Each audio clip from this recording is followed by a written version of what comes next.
When I was a young adult, I had a dream so vivid it set the pattern for the men I'd crush on for years. There was a red dress, a mysterious actor, and at one point I developed a frog's head. Welcome to Dream Date Diary, an occasional series where I revisit past crushes and the lessons they taught me. The names and some of the details will be changed to protect the innocent, so any resemblance between anyone living or dead is purely coincidental. By the end of this first diary, you'll see how that dream shaped my love life, and I'll give the quick moves you can use to stop chasing unavailable crushes. Hi, I'm Michelle Troutman from myjourneytolove.com, where you don't need to fit in, just show up as you are, flaws and all, on the path to true love.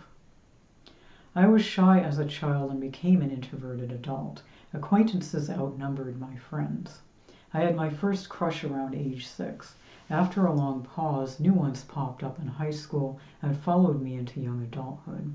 I connected with only a few of them. Most remained distant, private fantasies.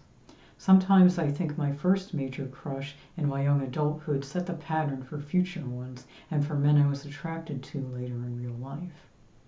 In the 1990s, costume dramas based on Pride and Prejudice and similar early romance novels were everywhere, and with them a new wave of dark, brooding Mr. Darcy types. I was about to fall hard for one.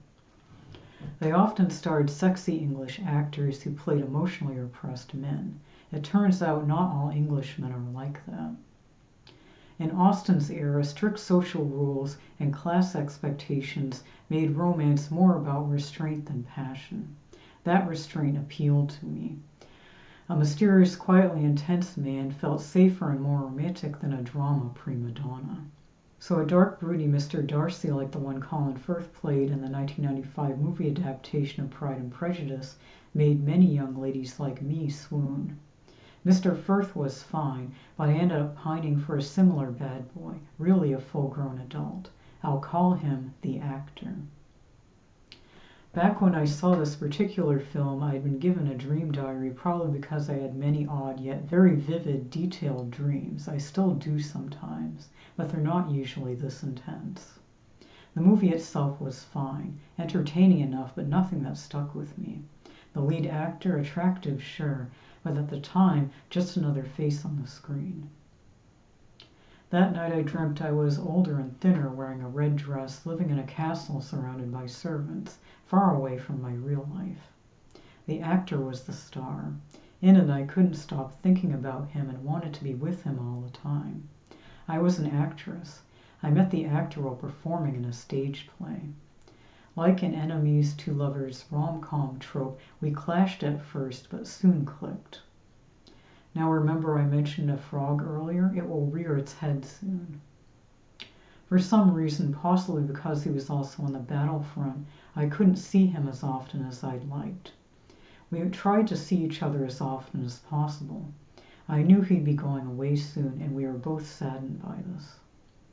In the dream, I felt like I was playing a part, not being myself. And then the dream took a startlingly strange turn. Looking back, that oddness was the clearest truth the dream offered. In one scene, I was moping along a hallway, moping about not being able to be with my lover. Suddenly, my head became a frog's. I started ribbing.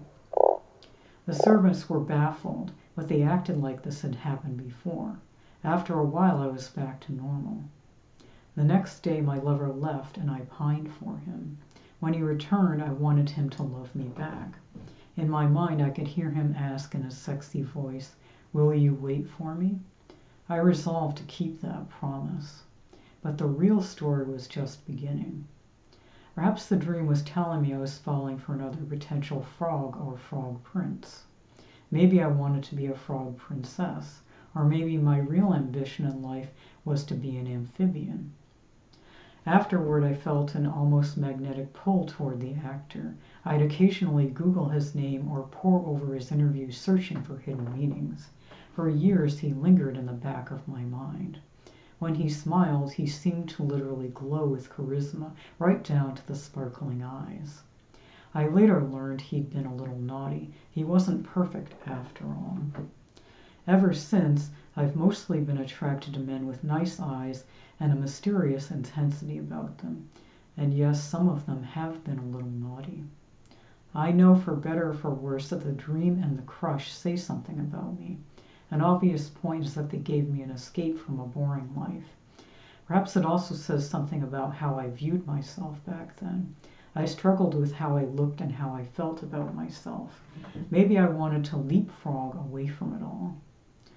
So why can we tend to have crushes, and why do some of us obsess over them more than others? Here's what I learned about myself from that frog dream, and why it explains nearly every man I've been attracted to since. That frog transformation wasn't random. In that moment, my subconscious made me ugly, literally to show what I felt inside, that I had to hide or change myself to be worthy of love.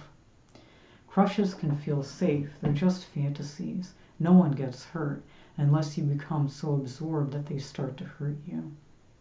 I'm aware that those of us who tend to have them have had deep-seated issues. Psychologists call this pattern limerence, intense long-term crushes that often trace back to unresolved childhood experiences or trauma.